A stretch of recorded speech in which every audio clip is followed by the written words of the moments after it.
আজকে আর কিছু খাবো না। রবিন, তুমি এখানে কি করতেছো? তোমার না হসপিটালে থাকার কথা, তুমি রেস্টুরেন্টে এসে বসে। আর এই মেয়েকে? আমি কে মানে? এক্সকিউজ মি, আপনি কে? আর আপনি ওর সাথে এইভাবে কথা বলছেন কেন? আমি ওর সাথে যেইভাবে খুশি সেইভাবে কথা বলতে পারি, বিকজ ও আমার বয়ফ্রেন্ড। কি? ও আপনার বয়ফ্রেন্ড মানে? ও আপনার বয়ফ্রেন্ড হয় কিভাবে? ও তো আমার বয়ফ্রেন্ড। হোয়াট? রবিন, ও কি বলছে? তুমি দুইজনের সাথে একসাথে প্রেম করছো? সত্যি করে বলে কে? তোর গার্লফ্রেন্ড? হ্যাঁ বা না? হ্যাঁ।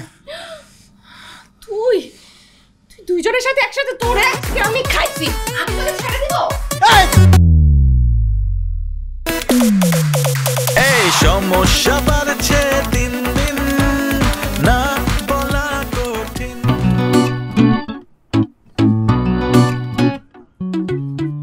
Thank you. থ্যাংক ইউ কেন? এই যে তুমি অফিসের এত কাজ ফেলে রেখে আমার জন্য চলে আসছো, একটা থ্যাঙ্কস আমি তোমাকে দিতেই পারি, তাই না? এই জন্য তো ধরা খেয়ে বসে আছি। কি বললা? বললাম কি, আমার স্বভাবই এরকম, আমি আসলে কাউকে না করতে পারি না। এইটাই তো তোমার প্রবলেম, না করাটা শিখতে হবে, না হলে দেখা গেল কখনো আমি তোমার কিডনি চেয়ে বসেছি। কিডনি চাইলে তো কিডনি দিতেই হবে, মানুষ তো একটা কিডনি নিয়েও বাঁচে। তবে সমস্যা হচ্ছে যদি অন্য আরেকজন আরেকটা কিডনি চেয়ে বসে। এক্স্যাক্টলি, এটাই তো সমস্যা, তখন তো তুমি বিপদে পড়ে যাবে। শোনো, তোমার না বলার প্র্যাকটিস করতে হবে। শোনো, আমি তোমাকে একটা সিচুয়েশন বলে দিচ্ছি, তুমি ওই সিচুয়েশন আমাকে না বলবে, ওকে? কি সিচুয়েশন? ধরো আমি তোমার বাসার কাজের বউ। হ্যাঁ, তোমাকে কাজের বুয়া হিসেবে ভাবা যায় না। আর আমি রিয়েলিটিতে বলছি না তো, আমি বলছি তুমি ইমাজিন করো, ওকে? ঠিক আছে। তো আমি তোমার বাড়ির কাজের বুয়া, আমি তোমাকে এসে বলছি আমি 30 দিন তোমার বাসায় কাজ করতে পারবো না, 15 দিন করব, কিন্তু আমি পুরো মাসের বেতন দিব। তখন তুমি আমাকে না বলে দিবা, বলবা না কাজ করতে হবে পুরো মাস, তাহলে পুরো মাসের বেতন পাবা, না হলে না, ওকে? ঠিক আছে। আমি আপনার বাসায় 30 দিন কাজ করতে পারবো না, 15 দিন কাজ করবো, কিন্তু আমার পুরো মাসের বেতন দেওয়া লাগবে। সম্ভব না, মানে এটা আসলে সম্ভব না, কারণ বুয়া গরিব মানুষ, ও 15 দিন কাজ করে যদি 30 দিনের বেতন নেয়, সমস্যা কি? নিশ্চয়ই তার কোনো প্রবলেম আছে, এই জন্য 15 দিনই কাজ করবে। আরে এটা তো আমি রিয়েলিটিতে বলি নাই, তুমি তো সত্যি সত্যি কোনো বুয়াকে না বলছো না। মানে রিয়েলিটি ছিল না বলেই না করতে পারছো, বাস্তবে আসলে না করতে পারবো না। থাক, মন খারাপ করো না, চলো আমরা উঠি।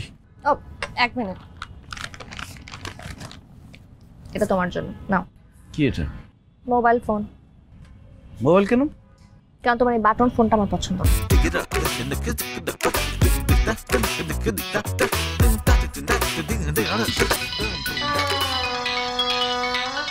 কে ফোন করেছে? বস। হ্যালো, কই তুমি? কোথায় আবার? অফিসে? আচ্ছা ঠিক আছে, আমি অফিসে আসতেছি।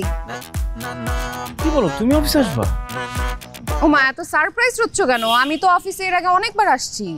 আজকে অফিসে এসে দুইজন একসাথে লাঞ্চ করব, ওকে? আমি আসতেছি, আমার 20 মিনিটসের মতো লাগবে, ঠিক আছে? See you. ঠিক আছে। কি ব্যাপার, তোমার বসকে তুমি কেন বললো তুমি অফিসে? তোমার বস অফিসে নাই? বস আসলে ফাঁকিবাজ, মাঝে মাঝে অফিসে আসে। কিন্তু বসকে কি কেউ তুমি করে বলো?